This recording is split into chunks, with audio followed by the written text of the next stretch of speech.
And I tried hard to be proud of my service, but all I could feel was shame.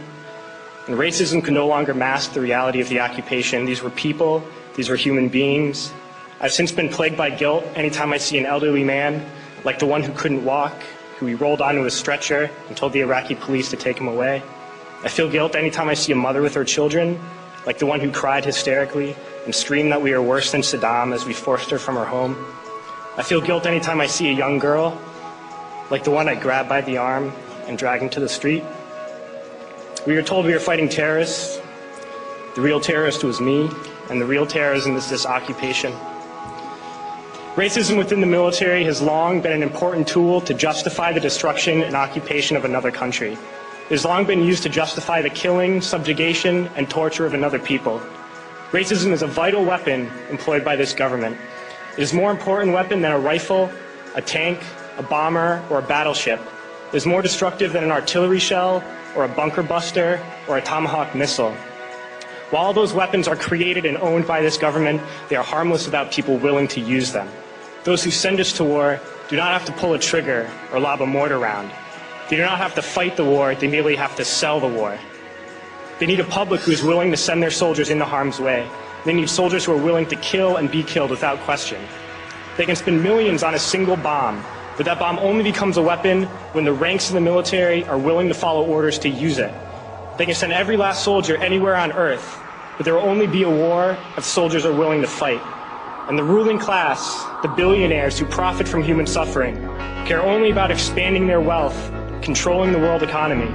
Understand that their power lies only in their ability to convince us that war, oppression, and exploitation is in our interest. They understand that their wealth is dependent on their ability to convince the working class to die to control the market of another country. And convincing us to kill and die is based on their ability to make us think that we are somehow superior. Soldiers, sailors, Marines, airmen have nothing to gain from this occupation.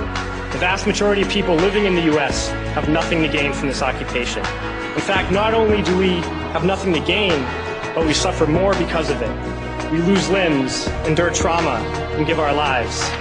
Our families have to watch flag-draped coffins lowered into the earth. Millions in this country without health care, jobs, or access to education must watch this government squander over $450 million a day on this occupation.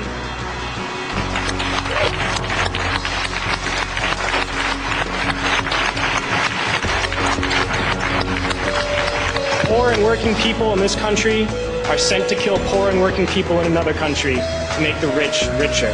And without racism, soldiers would realize that they have more in common with the Iraqi people than they do with the billionaires who send us to war.